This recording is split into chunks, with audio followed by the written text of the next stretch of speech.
Okay, dear audience, dear panelists, welcome to this year's Arctic Future Symposium.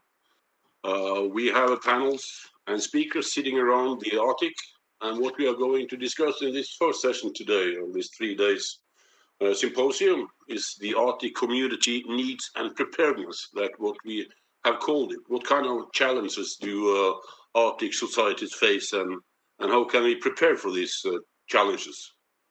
The challenges may, as you will see during the discussion, I think, differ between the countries attending our panel today. We will hear from Greenland, we will hear from Faroe Island, and we will hear from the northern Canada. In other words, without leaving your home or your office, you will for approximately an hour travel around in many different regions in the Arctic, and that's quite amazing. My name is Arne Holm. I'm the editor-in-chief of an international Arctic online newspaper. It's called highnorsenews.com. We cover Arctic business, Arctic governance, and Arctic politics, and the life in the Arctic on a daily basis. Every speaker, when I give the floor to them, will have approximately 10 minutes each. But you, the audience, are also allowed to attend in this session, of course. And I try to tell you now, as short as possible, how you can participate in this discussion. On the lower right-hand corner of the screen, in the WebEx application, you should see a Q&A function. To open it, you need to click on the sideways arrows next to the words Q&A. This should open a dialog box, which will allow you to type in a question and send it to the panel. For those of you watching it on IPF YouTube channel, if you have questions, you can send them to events@polarfoundation.org. That's events@polarfoundation.org. And we will do our best to forward them to the moderators and speakers. The moderator is me, and also to the speakers. We will, of course, do our best to answer your question. But if we get too many, please forgive us if we can't answer all of them. You also have the possibility after the end of the conversation to continue the discussion. And you're welcome to do so on the Slack space that has been set up for the symposium.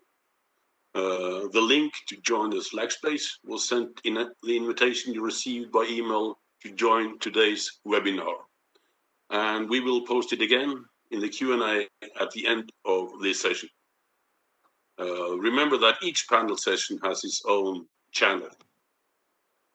By that, I'm very happy to introduce the first one of our speaker, and I will send the word to Faroe Island, to Paul Weir, who is the director of the Department of Occupational Medicine and Public Health. So please, Paul, be my guest.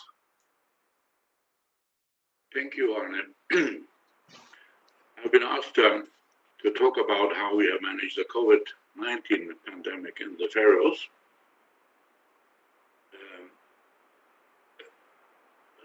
Next slide, please. In the Faroes, we had the first case of the COVID infection on March the 3rd. And the first wave ended in the end of April. Fortunately, we were ready with a PCR testing technique even before the first case. The Food Safety Authority in the Faroes could convert its PCR-based control of virus that attacks farm salmon to COVID-19 analysis as early as at the end of January. We were ready and prepared. The Faroese government announced a partial lockdown of the public sector from Monday, March the 16th. Schools and kindergarten were closed, and those who could work from home were recommended to do so. The lockdown was gradually phased out during April and May, and since then, society has more or less functioned normally. However, with a recommendation that no more than 100 people should gather in one place and should keep a distance of 1 meter, Our epidemic legislation only allowed compulsory testing of people arriving to the Faroes who could be potentially carriers of COVID-19. Moreover, the compulsory isolation of those infected. Apart from these coercive measures, all preventive measures have been built on voluntariness and preserving communication. Testing for COVID-19 initially required referral from a general practitioner. This requirement was subsequently eased to free testing for everyone in August. However, as early as mid-June, it was also possible for everyone to purchase PCR testing from a private laboratory for around 35 pounds, or 390 kroner, Danish kroner.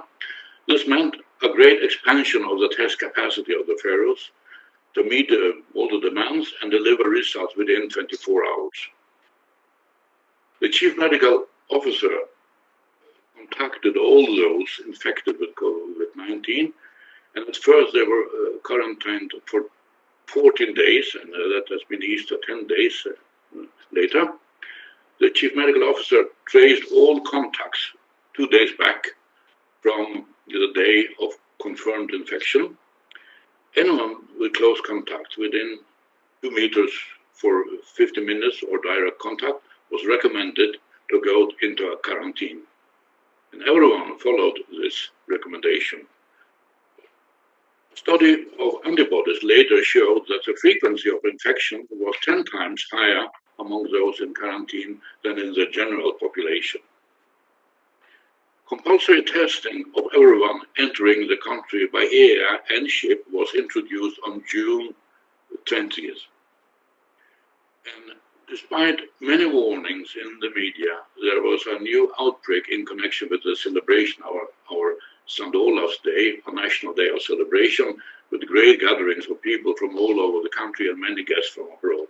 However, it was effectively defeated in 3 weeks. A subsequent outbreak in October was also contained and eliminated. So today we have only 5 people infected. After the massive outbreaks in Europe in October, it's recommended to get tested before arriving to the Faroe Islands, up to 72 hours before. And the public has also been advised against celebration with more than 20 participants. The next slide, please.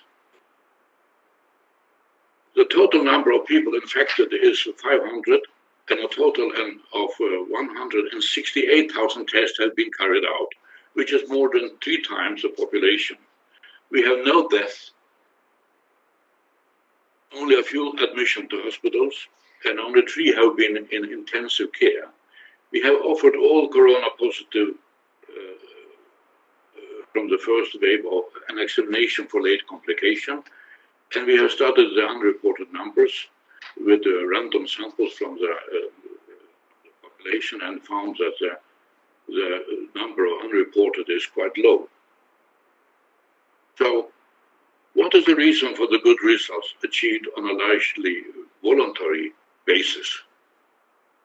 But the first is free testing for anyone without waiting lists and answer within 24 hours. A quick answer is important, and the availability of the test is important. And the second thing is that all infected came in quarantine, and we traced all contacts and recommend them quarantine, and the compulsory testing of all travelers to the Faroes have been crucial, and a recommended test on 6th day after arrival have also been essential in the infection prevention. Next slide. So what have we learned? It is possible, we have learned that it's possible to get the public to participate voluntarily. And good and plentiful communication to the population is important, and moreover, easy and personal access to ask about specific issues of doubt is important as well. It gives them the opportunity to call, for example, me or other doctors and have very specific and concrete questions and how they could solve a particular problem. The abundance of test capacity and easy and free access to it have been crucial, along with the compulsory testing at the land border. And the last thing I say is it has been paramount to have access to ample local PCR testing facilities. Sending the test material to the south, to Denmark, would be time-consuming and expensive, thus hampering the public health effort to defeat the pandemic. That was my first presentation. Thank you so very much, Paul. And if you please could hold on for a second, I would just like to ask you a couple of questions. You underlined the importance of the local capability to have local tests, so you didn't have to send that to Denmark or to the south. Has this been a situation for many years, or is that a system that is built up during the late years, or how is that? Regarding the purest PCR testing, we have been able to do that because of this control with the salmon farming since the last 20 years. So it was one of the researcher at our veterinary laboratory. He actually saw the sequence of the COVID in early January when it was public and was made public by the Chinese in early January, as I understood. And he just took that sequence and started setting it up here, and it was so we were ready and up and running when we had the first case. That is very clever and very fortunate. You are a doctor, Paul, but you are also an inhabitant in Pharaoh Island. Could you say a few words how your restriction to the periods with lockdown, that you have only allow small groups to meet, how has that affected the social life in Torshavn and the other places around in Faroe Island? The discussion in the Faroes has mainly been about should we have a legislation, or could we do it with just a recommendation to be with voluntariness? And a lot of people have been in doubt, and I was in doubt myself at the beginning of the epidemic, if it was possible. But I must say that so far we have managed to do it on a voluntary basis.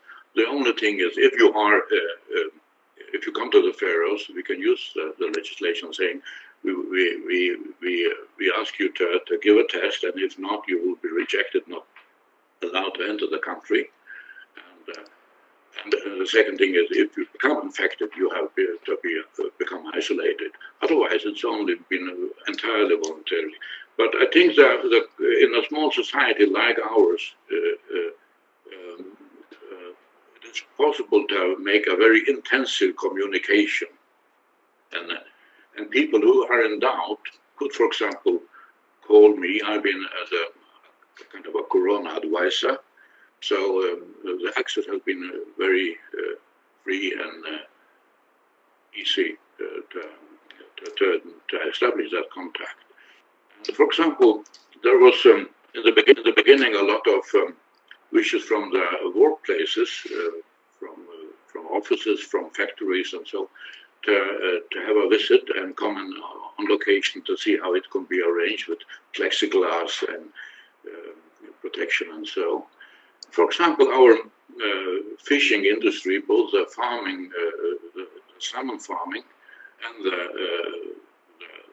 the normal fish factories, they have actually been operating without any disturbances. So our production has been not been touched by this pandemic at all. The only thing which has happened is that the market price has been lower now, and so our stores are, I guess, they are full, but the production has been quite normal. The only sector affected has actually been the tourism, because they expected a big boom in tourism this year, because we have several new hotels and so on, prepared to take a wave of tourism coming to the Faroes.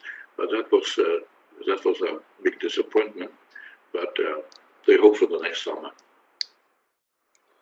That's very interesting. As a small country in the north, you are depending on international cooperation and international business. So still during the periods of lockdown and this long period since March, the business is going pretty good. I must say that from my perspective, I used to say small is beautiful, because the society is so limited, only 53,000, that you can really follow how efficient your communication is, how people are sticking to your advices, how many people come to the bars and so on. So I think that doing this, I can't. Sometimes I'm thinking if the rest of the world have followed our example and divided Europe in small areas of, say, 100,000 or so, and controlling it in the same way. And the first thing there is that this testing capacity. We have asked people to get tested, and we have actually followed the advices from the WHO director, test and test again, and we have done so. And I think this has been a very efficient way to meet this pandemic. And sometimes I imagine, I try to think, if we all had done the same in Europe and US, perhaps the situation would be different today. Thank you so much, Paul. It's been interesting for following you. We had a lot of stories in our newspaper on High North News in the what we call the Faroe way to handle the COVID-19. It's been interesting to follow you. So you will still be with us, Paul, but I will let the next introduce the next speaker, which is Kristen Tanche. She's sitting in the Northwest Territory of Canada, and is a regional health and wellness coordinator in the, I'm not sure how you say that, Kristen, but I try to say it in the Dehcho First Nation. Would that be right? Morning, it's Daisho. Okay, Dehcho. Let me get it right. Dehcho First Nation. It's a pleasure to have you with us, Kristen. So I give the digital floor to you, please. Thank you.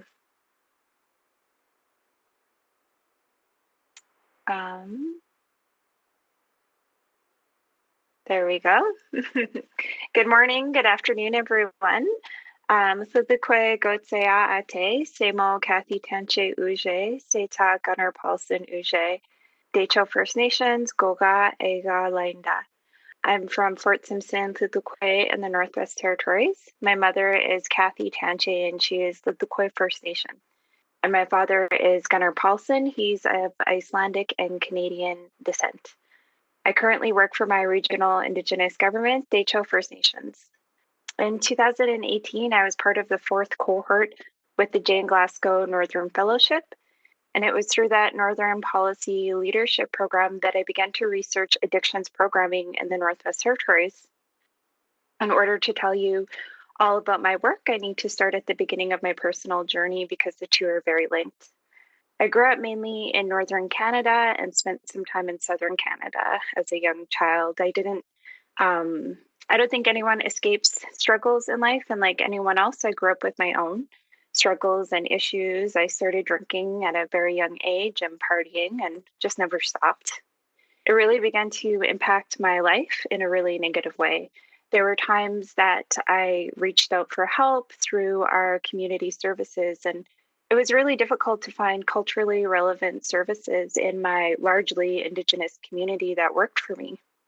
It wasn't until I left my home community and had access to more services. I was taking a social work program class, and then I really began to turn my life around and took a journey of sobriety, which was the path that I needed to take. Next slide, please. So my experiences really made me start to question why. why in a largely Indigenous community, there are so few services that are culturally relevant. My experiences made me want to look at solutions through community-based research to ask people in my community about their thoughts about solutions. I decided to have the focus of my policy paper for the Jane Glassco Northern Fellowship to be on my home community of Fort Simpson, Fiddlequay, and the Dehcho region of the Northwest Territories. So Fort Simpson is a largely Indigenous community with roughly 1,200 people. We are one of the larger communities in the Dehcho region, and we're accessible by road and airport. We're one of the regional centers, meaning many people from the surrounding communities come to Fort Simpson to access services like healthcare. While small, we still have a community that's full of amazing people, rich culture, Dene language, and resiliency. But like many other communities, we have social issues. Partly because of my experiences, I decided to focus further on addictions issues and programming for my policy paper. While my paper centered on what community members said, statistics and reports reiterate that addictions is an issue not only in the North, but in my community. In the Northwest Territories, healthcare costs per person related to substance abuse issues was second highest in Canada. When it comes to mental health services in Fort Simpson, our services, for the most part, are offered by our territorial government with some federal programming from the Government of Canada. Then we have local organizations that provide sporadic programs. So for the most part, services provided by government organizations in our area are provided by people that are non-Indigenous, non-Northern very often, and in non-Indigenous methods of healing. In Canada, we have residential treatment programs for people. So typically people will live in a facility with others for a period of time and work on different issues like addictions. In the Northwest Territories, we do not have any residential treatment facilities. Many years ago, there was one, and the government of the Northwest Territories shut it down. So if people in our area want to seek this form of help for their addictions, they attend Southern Canadian facilities where they spend anywhere from a month or more. Next slide, please. So why should any of this matter? In my case, it did matter, and in many others, it does. In an era where we face issues like intergenerational trauma from residential schools, colonization of our people, it matters. If we're ever to reach a place where people are healthy, are we going to get there by offering the same services? We need programming that encompasses our culture and our way of life. Programming where my experiences are understood. When I was in a vulnerable position seeking help, all I wanted was somebody who knew what it was like to be Dene and about our experiences, somebody that I could connect to. And I didn't really get that in my community from the service providers or the programming. So my experiences, this frame of thinking, and my research brought me to an issue to consider and have as the basis of my work. That addictions programming and related services in my community are not always culturally relevant to the Indigenous population, nor do the services take the voices of the community and what they need into full consideration when developing services and programming. With over half of our population being Indigenous in Fort Simpson, there needs to be more culturally relevant programming and services that is truly based on the voices and the needs of the people. Next slide, please.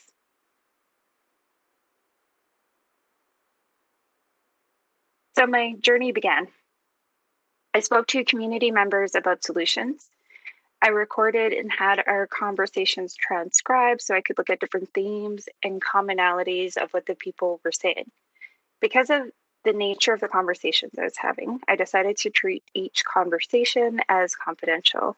Each person was given the name anonymous as I quoted them throughout the work that I did. Their voices and quotes from them form the basis of my policy recommendation changes. I wanted to have the community members' voices lead recommendations. In Northern communities, it is very typical for officials, programmers, governments to come in and tell us what we need. From when it was illegal for Dene people to vote, illegal for us to drink, from the residential school era and the 60 scoop where thousands of Indigenous children were taken from their homes, to when it became Canadian policy to take the Indian out of the child. We have lived through hundreds of years of being told what is best for us. I wanted to be sure that the work that I was involved in reflected my community and their voices, and that I asked them what they thought was best. Next slide, please. So through speaking with community members and listening to what they were saying, 3 recommendations were made. They centered around having more culturally relevant Indigenous Northern counselors in the community and in the region, for more on-the-land programming focused on addictions and healing, and a regional health gathering that would gather community voices further to lead even more recommendations for change. While I was researching and writing this paper, I began to work for my regional Indigenous government, Dehcho First Nations. Originally, I worked in lands and resources, but I now work in health and wellness. A lot of the work I do now corresponds with the recommendations made in my policy paper. Next slide, please. So Dehcho First Nations is a regional Indigenous government originally established for negotiations of self-government. The organization has grown.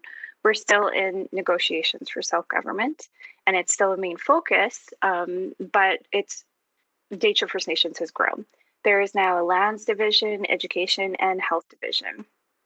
So just before COVID hit, Dehcho First Nations began to look at health and wellness from a regional Indigenous perspective. The work will all be based on Dehcho communities and their voices, from research work, collaborations, community visits, a regional 30-day program in the territories focused on addictions, and a regional health gathering that will further encompass voices of the people. Through all this work, there will be a vision of health and wellness from the Dehcho Den perspective. Again, our services are currently, for the most part, provided by our territorial government, and the federal government. So this work that we're doing at Dehcho First Nations will be really looking at community, really highlighting Indigenous voices. So we're working towards taking care of our own health and wellness. Next slide, please.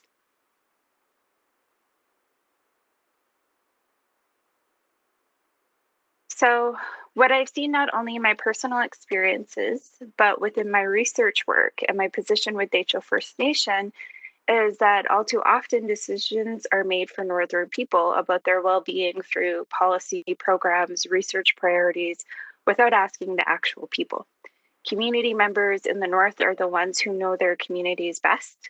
When I spoke to people in my research, people provided solutions. They were eloquent, they were heartfelt, they had amazing feelings and strong feelings about the issue of addictions and how we could provide better programming for our people. Next slide, please.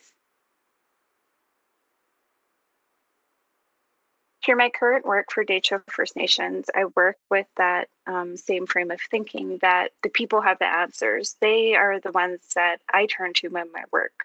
I would never go to another community that wasn't Fort Simpson and tell them, hey, you need this program. I would go to them and I would ask them, hey, do you need this program? There is without a doubt challenges in providing culturally relevant services, especially amid a pandemic. But I think a step towards culturally relevant programming and services is having Indigenous people more involved. And Dehcho First Nations is beginning to do this by looking at a vision for the future for our own health and wellness. Next slide, please. So the reality of my existence as a Dehcho Den woman who walks in 2 worlds has been that of trying to seek a way in both worlds.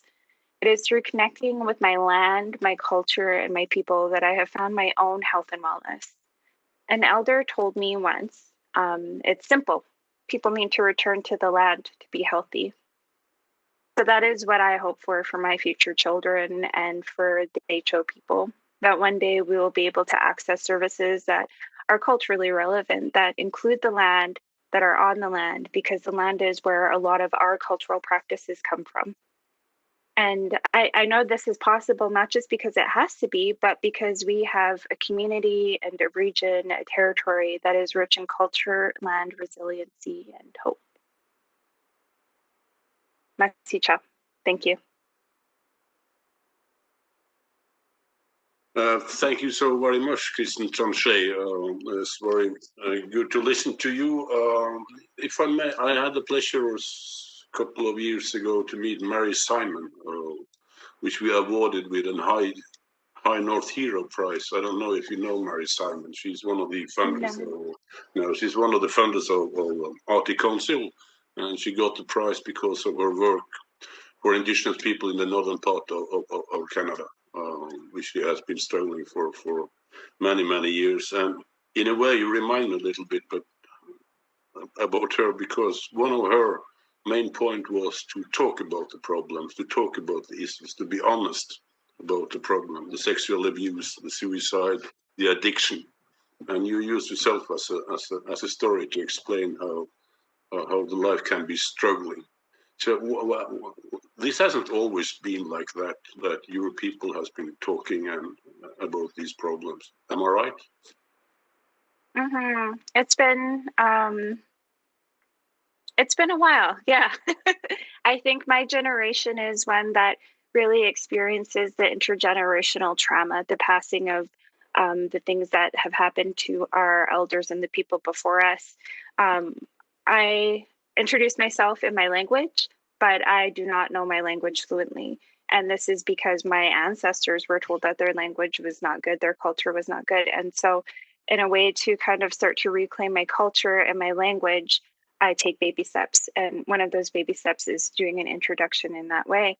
So, yeah. Okay, does that mean that you in a way look at yourself not as an intruder or a foreigner in your own country, or are you accepted when you don't speak the language and you are coming from the outside? Very much so. My family is originally from Fort Simpson, and I remember coming home to the community because I didn't always grow up there when I was a teenager, and everyone would say, "Hey, you're my cousin. Hey, Kristen, it's great to see you." Our community is the most welcoming community who opens their arms to not only their own people, but others too. You talked in your presentation a lot about the importance of have kind of relate the programs, the help, the understanding to the local situation. And you also pointed out that you need counselors, indigenous counselors from the north to actually do the work. How hard is it to recruit your own people into this kind of position? I think obviously it's difficult. Otherwise, there would be a lot more Indigenous Northern counselors. The government of the Northwest Territories, as I talked about in my presentation, are the ones that actually offer the majority of those counseling services. And so, and the people in the Northwest Territories and in the region have been talking about this for some time, that we need more counselors that we can relate to. I think that there's some positive steps in that direction, though. Recently, there was an education program that is in its first year in the Northwest Territories that is offered by, co-offered by an Indigenous group for addictions counselors. So there is numerous students that are taking that program right now, and in a year and a half, they'll come out with a whole crop of counselors that are mostly, I think for most part, Northern Indigenous and from the area. Okay, just one last question, Kristen. Paul was talking about the COVID-19 in the Pharaoh Island. I know a little bit about how that has been in the northern part of Canada. Is it possible for you to say a couple of words how that situation is in your area? Yeah, we've had I think now maybe 20 cases in total from the beginning of COVID. Our public health officer in the Northwest Territories immediately shut down our border. And we immediately faced a lot of restrictions, no gatherings between households and whatnot. And so, our cases have been very low. But the one thing that comes to my mind when this pandemic came is thinking about the older generation. Many years ago, the Northwest Territories faced a pandemic, and that pandemic decimated populations up here. My own family, there was more than 7 that died in that pandemic. And so I often thought when the pandemic began here in during COVID, that how triggering that must be for the older generation. But for the most part, in the positive light of COVID, is we've been very lucky in the Northwest Territories because of the restrictions. That's good to hear. So thank you so far, Kristen. You will hang out with us for a little while longer. We are going to move our viewers and ourselves to Nuuk in Greenland, and I think I have Julia Rademacher with me. Julia has to say something about her background. She has traveled a lot around, working in what I'm told is the head of communication in Telepost in Nuuk, Greenland. Very nice to have you with us. So please, Julia, the floor is yours. Thank you. Can you hear me? I call it Tele infrastructure and connectivity in the Arctic. But first of all, I want to present myself. I'm actually both Danish and Greenlandic, and my great-grandma, she's from Germany. My biological father is Greenlandic. He's an Inuk, and I grew up in the south of Denmark and speaks mostly Danish and Greenlandic, but also German and English. Well, I grew up for 25 years in Denmark without my biological and Greenlandic father, away from the Arctic community. So for me, the last 10 years has been about finding myself as a Greenlander. And I can't say why. I just feel more at home here in the Arctic than I do in Europe. So even though I had a very great political career, I got elected for parliament in Denmark when I was 23 years old, only directly from my political science study at the University of Southern Denmark. Well, suddenly when I had to become a mother in 2011, all by myself as a single mom, I started asking myself questions. What do you actually really want to do with your life? It's been all about the career. It's been about politics and society in Denmark. But I actually becoming a member of parliament in Denmark gave me the possibility to return and to meet my Greenlandic family. And every time I've been here in Greenland and in the Arctic, I feel at home. And I can't really explain, is it the food, is it the people, what is it? But I feel at home here. And that's why I decided when I became a single mom that I wanted to move back to Greenland and to build up a life here. And that's what I've been doing ever since 2011. My son is now 9 years old, and I've got one more, he's 6 years old. I'm now the head of communication in Tele, and I love what I do in my everyday life. I love my work because it makes so much sense.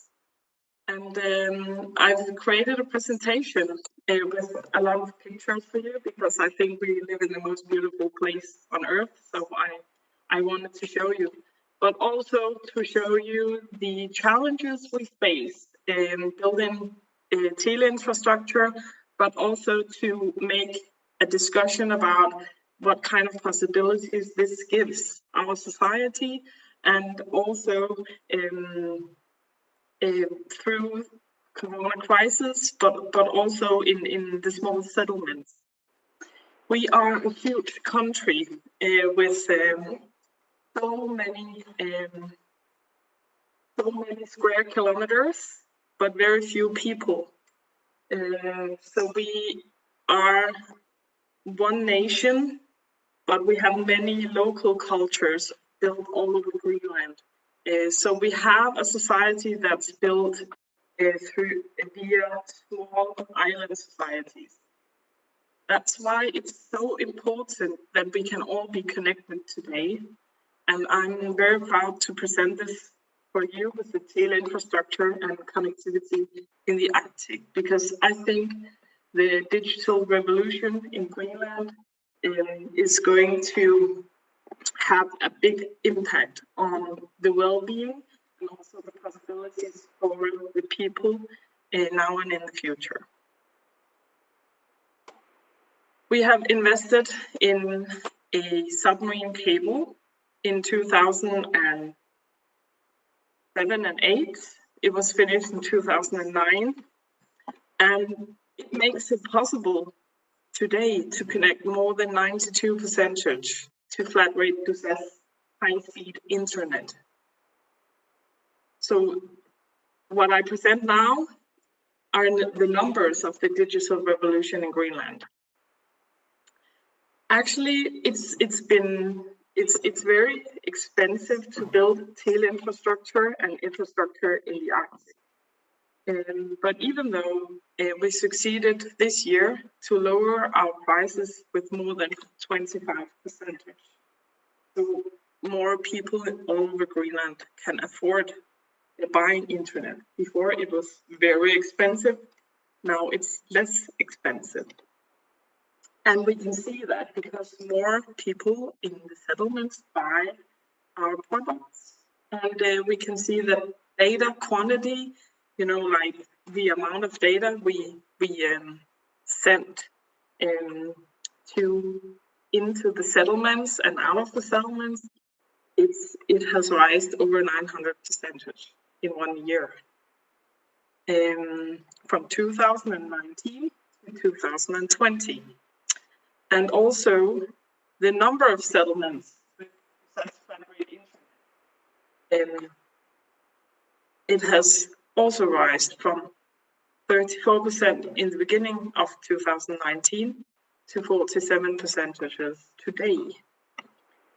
So it's not the number of settlements, it's more the amount of inhabitants that has access to internet in the settlements today and buy our products. You see, we have over 92% in Greenland giving access to high-speed access internet. But even though not all can afford it yet, so that's one of the challenges, of course. We can build tele infrastructure and make products, but we also depend on the customers to buy our products. So in our strategy, it's very important for us to both invest in new tele infrastructure to higher the speed and the internet experience, but that's at the same time also try to lower the prices. And we have succeeded in that within the last 4 years. At the moment, we invest in the satellite areas. They haven't had any new investments or technological progress for many years. So now we take a look at the last 8% of the Greenlandic population that can have access to better internet solutions. I will give you the example of the SELAC. The SELAC is a town on the east coast. It's very far away from Nuuk. It's very far away from anything else. It's not possible to make submarine cable and to make fiber connections to the SELAC because it's so far away. It's on the other side of the country. The mountains there are very beautiful, as you see, but it's also, they are very high. And the wind and weather conditions are very extreme. So we have invested in the SELAC in 2020, and this gives, of course, the town and inhabitants new possibilities. Despite of Corona, we've been working full speed, also with our local workers and suppliers, but we have had many challenges with global supplies and logistics. It's been like a puzzle to make sure that all parts of the new Earth station in the SELAC could be there on time. And here you see all workers collecting all the parts in the big puzzle. Of course, we needed a new Earth station, as you see here. It looks like a football or a golf ball or a snowball.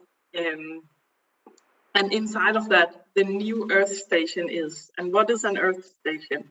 An Earth station is the station that actually gets the signals from the satellites.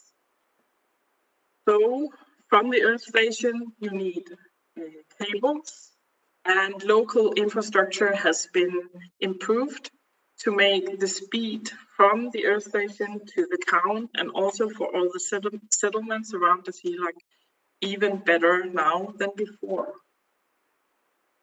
But the SELAC is a very tricky area. We have storms that's bigger than hurricanes over there. And that's why the work has to be done very, very well and secured even more than other places in the world. So as you see on these pictures, maybe the quality is not optimal, but I think it's great pictures showing that we need to build the Earth station and the antenna inside of this ball, this snowball. And as you see, the work has been going on all summer because we had to finish before winter season came. And today we actually see the snowball there. Today there's snow there, but it's the story about building Tele infrastructure like antennas and other parts can't be made in Greenland and SELAC, for example, as in other parts of the world because of the extreme weather and wind conditions. So we have to be innovative. We have to think and find new solutions and work together with global companies, global engineers to get the parts from around the world and also to work very closely locally with the workers building all the hardware, but also to test all the software we have in all our parts. As you can see here, our antennas, they meet challenges that you don't see in other parts of the world. Now we see an over-icing area going on where the ocean is actually opening. It's not frozen yet as it normally does because of global warming. So the humid air goes up, and then when the wind is blowing, and it sticks to the antenna, because at sea level the degrees are lower, but at the high mountain tops where our antennas are, it's lower, it's minus degrees.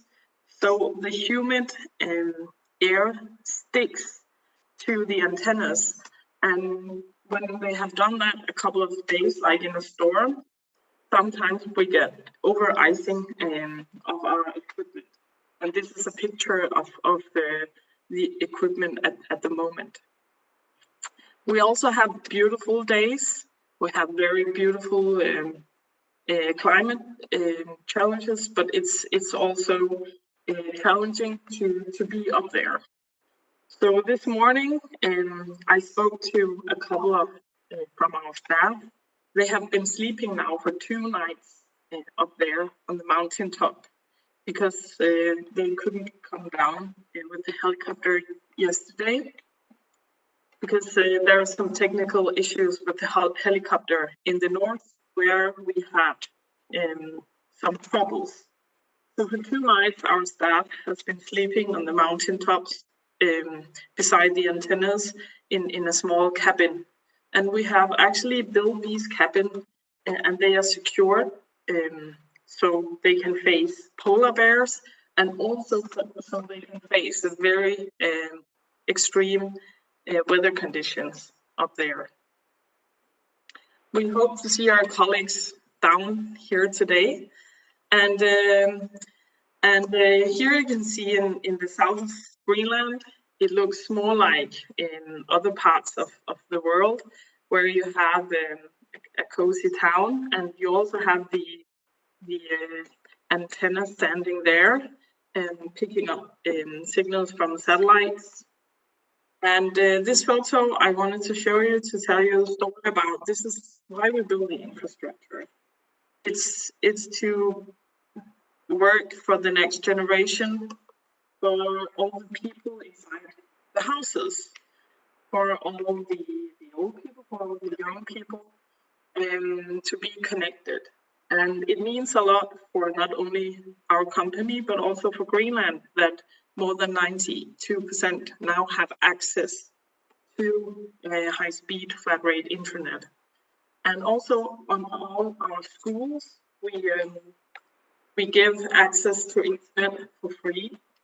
So my children can work on iPads and PCs and log on directly to cyberspace. The challenge with these projects is, of course, the teachers, because children are so fast learners, but we, as growing up, we don't learn as fast as children. So we can reconnect Greenland to the world and the world to Greenlanders. But we can also see the challenges, even though we secure the connections, we secure the equipment, it's very important for us also to contribute and to take part of the discussion about the possibilities with education, with health, and so on and so forth. We could see on the traffic under the Corona crisis that it was possible to both stream YouTube and Netflix movies for the children at home at the same time as the parents, they were working at home. But it is also a big,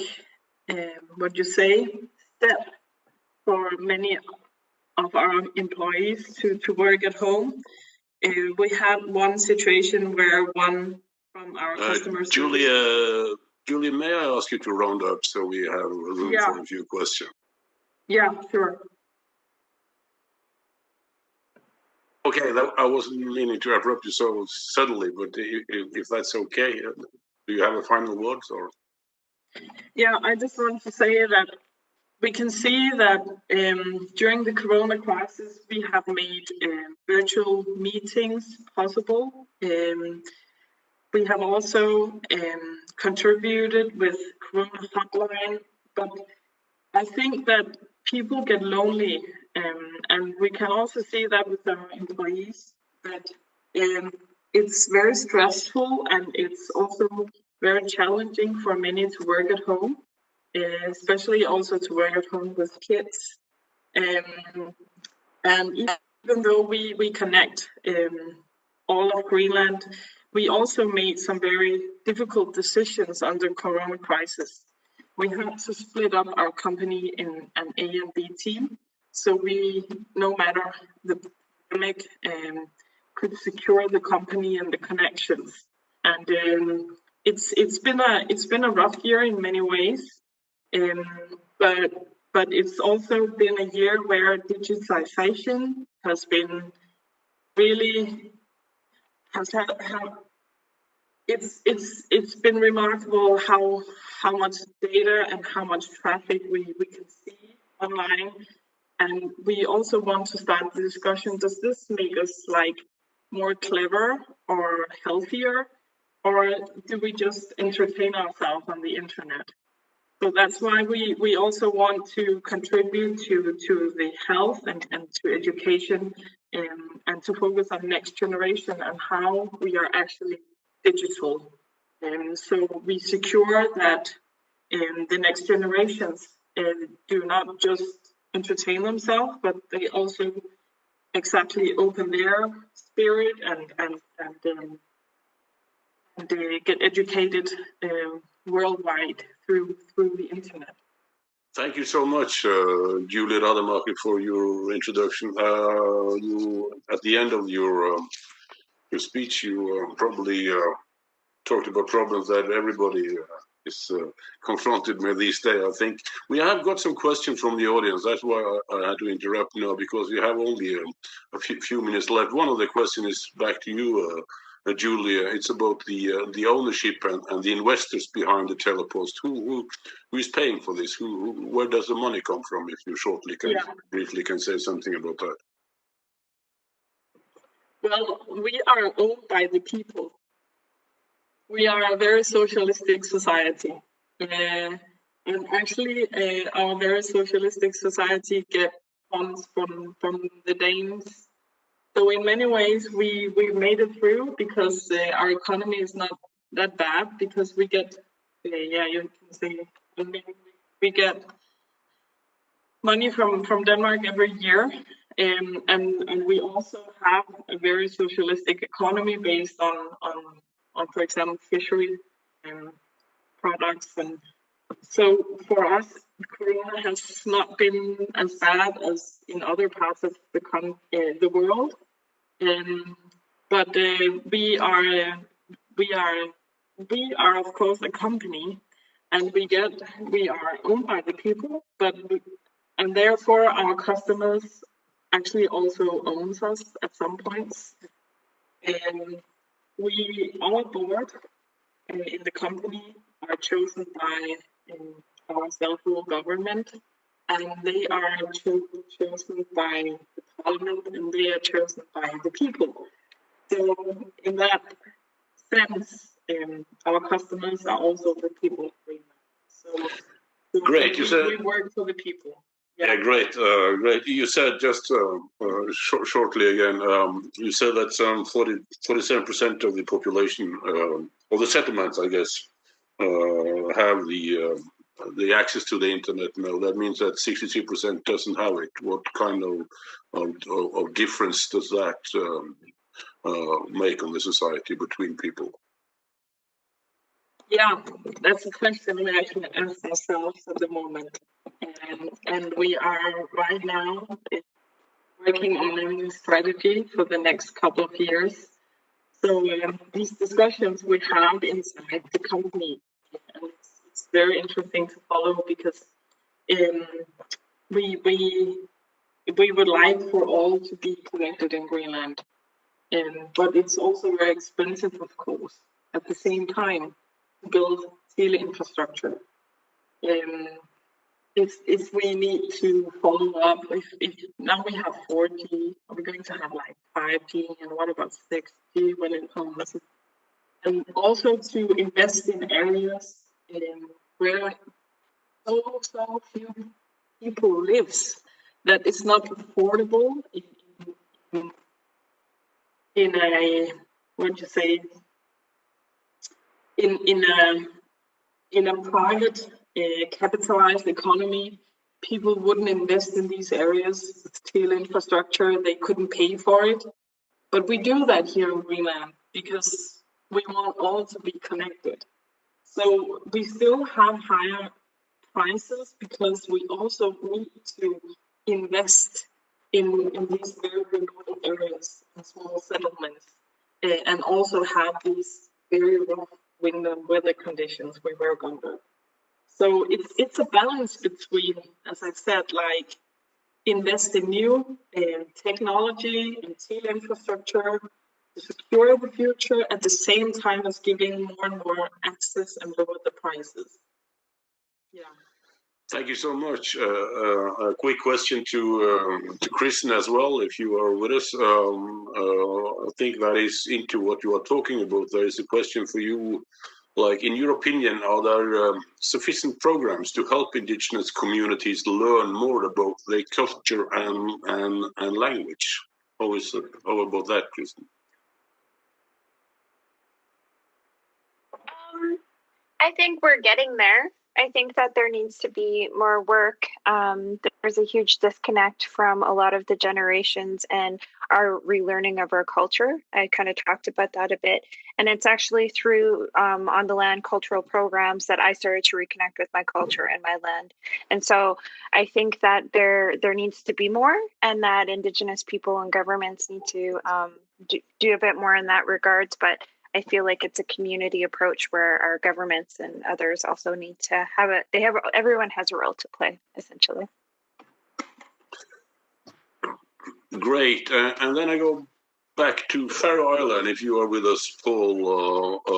There is one of the viewers in the audition that asked if the COVID response in Pharaoh Island could be replicated to other parts of the Arctic and remote community in other parts of the world. What do you say about that, Paul? Yeah, but it requires that you have the analytical equipment for the PCR testing, because the testing has been essential. Of course, the advice is how to behave and how to take care not to be infected. That can be universal and practices everywhere. But the analytical part that requires it. But on the other hand, new antigen test has emerged, and perhaps their quality is not good enough yet, but I think they are in development, so they can easily be applied in remote places.